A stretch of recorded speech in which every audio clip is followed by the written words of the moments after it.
Critical Exposure is an organization that teaches DC area youth, like myself, to use photography as a medium for social change. This school year, we focused on the school-to-prison pipeline. The school-to-prison pipeline is a pattern in the U.S. school system in which students, who are usually minority and low-income people, are pushed out of schools and into the prison system. The school-to-prison pipeline consists of strict discipline policies that not only encourage poor attendance, but actually keep students out of the learning environment. Suspensions and expulsions kept over 10,000 students in DC public schools out of the classroom in the 2011-2012 school year. Students who've been suspended once are 3 times more likely to drop out, and once students drop out, their chances of being incarcerated dramatically increase. These are our stories.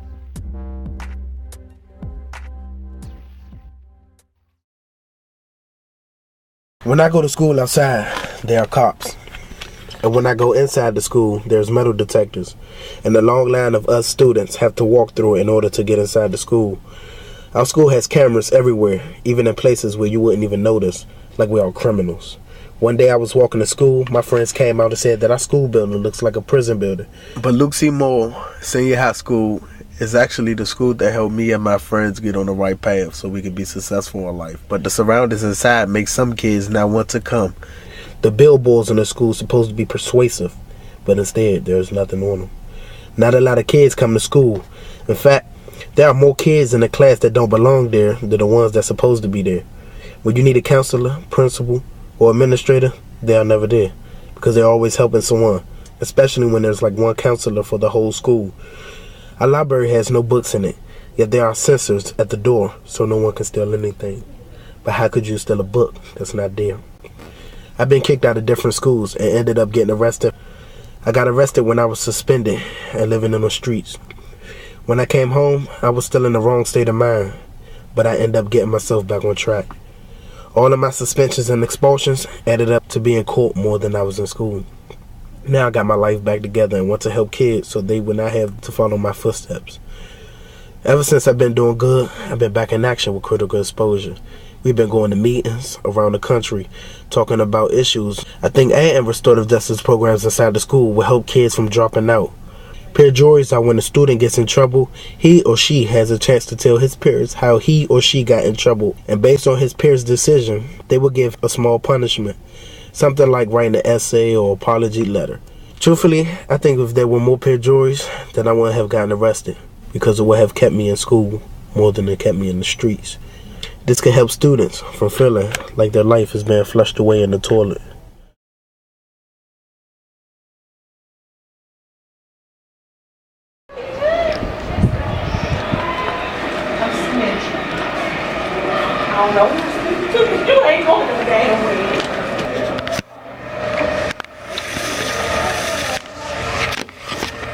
My name is Samara Paz, and I'm a senior at Cardozo Senior High School.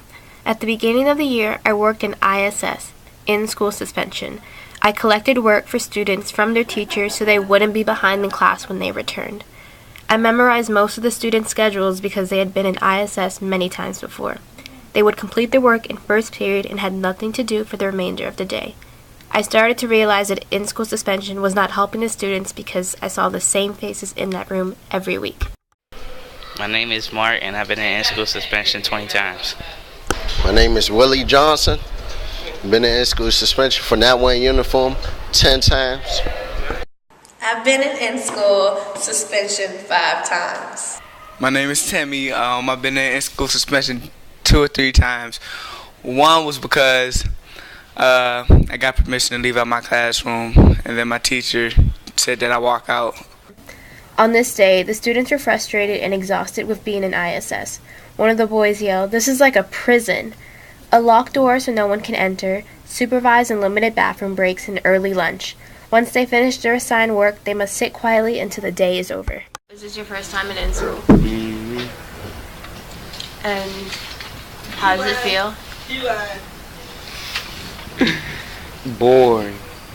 Why is it boring? Because I can't leave out that damn door. Do you get to go to the bathroom? No, I ain't been in the bathroom in hours. Some issues need more attention, and that's where restorative justice comes into place. Peer mediation would be a great way to solve one-on-one issues between students and even teachers. This will prevent future problems and more students will be in class than an in-school suspension. My name is Devin, and yesterday I got suspended for going to the bathroom without a pass. Restorative justice would be the perfect solution for this issue because it helps the school and students figure out the issue, why it happened, and how it can be prevented. Statistically, I am incapable of success. July 25, 2010 was the day I became a part of the 800,000 children and youth served in the foster care system. I became the mirroring image of at-risk youth being pushed out of school and into a statistical trap. A trap that caused me to have misconceptions of my future due to the lack of support I received from school and at home. My childhood was typically like any other family. My mother wanted to create a perfect family foundation for my brother and me. Gunshots every night became the norm, and premature death were a part of life. The environment around me began to mold my mind like clay. Peer pressure dictated my decisions and steered me through a path of failure. My grades plummeted, resulting in having to repeat the 9th grade. Ultimately, I gave up and became a statistic I swore I never would become. With an absent mother and an older brother incarcerated, I was placed in the foster care system for 2.5 years. Stress and depression were my next big hurdles. I can remember times that I would attend school having only 2 hours of sleep. I finally enrolled in Art 1 and I made a connection with the art teacher. I realized she did what no one else did, which was encourage me when I felt incapable. She raised my awareness of endless possibilities. I had a passion for art, and I wanted to pursue it. I am just a file on a wooden-stained desk, waiting to be opened and pages turned. An anomaly, I sit dusty with my name in bold numbers popping out like Jack in a Box, but I am in a box. What's behind these shaped blotches of ink that forms into numbers? Numbers were the codes of questions. I've learned to wear these numbers and stigmas as a suit of armor for growth. Freedom never felt so good at the opening of a book or the pouring of your soul from a pencil. Look at me until these numbers alter into features, until these letters become lips, paper become eyes, and ink become me. I found my voice by fighting for my dreams, and I will continue to fight against the stigmas that follow me. I do not want to create art that is just appealing to the eye. I want to make a difference. If telling my story will help one person accomplish their goals, I will have accomplished mine. I hope to inspire and change the lives of others for the better through my art.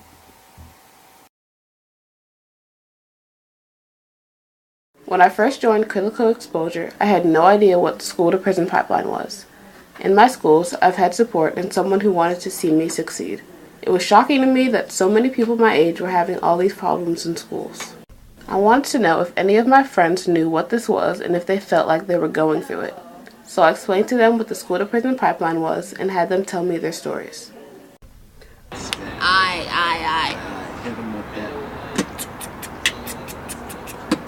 One of the people I interviewed was my friend Zuri. She goes to Wilson High School. When I talked to her about the issue, she spoke to me about the effects it had on her and people around her.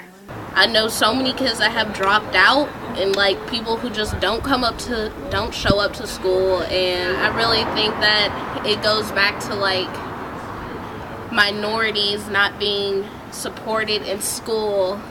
At Zuri's school, she feels like minority students are usually the ones that are getting into trouble. Okay, at Wilson we have hall suite. And I've noticed, and even the teachers notice, that all the black kids and Hispanic, they always get caught up in hall sleep.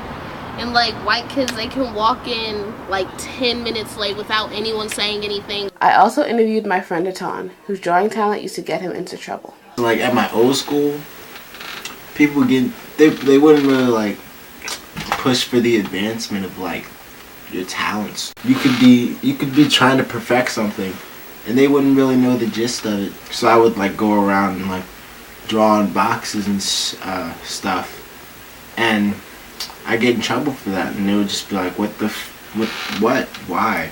After we talked more about the school-to-prison pipeline and learned more about how kids are affected by it, we realized that certain types of support and outlet have given us better experience in our schools. And then I went to this other school, and they put me in a different outlet for it, so I could advance in what I was trying to do art-wise.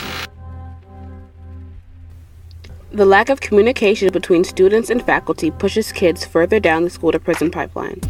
Programs such as restorative justice will not only decrease the numbers of students being suspended and expelled, but also create a stronger sense of community within schools. These programs will develop a more accepting school environment that is open to all cultures and personal interests.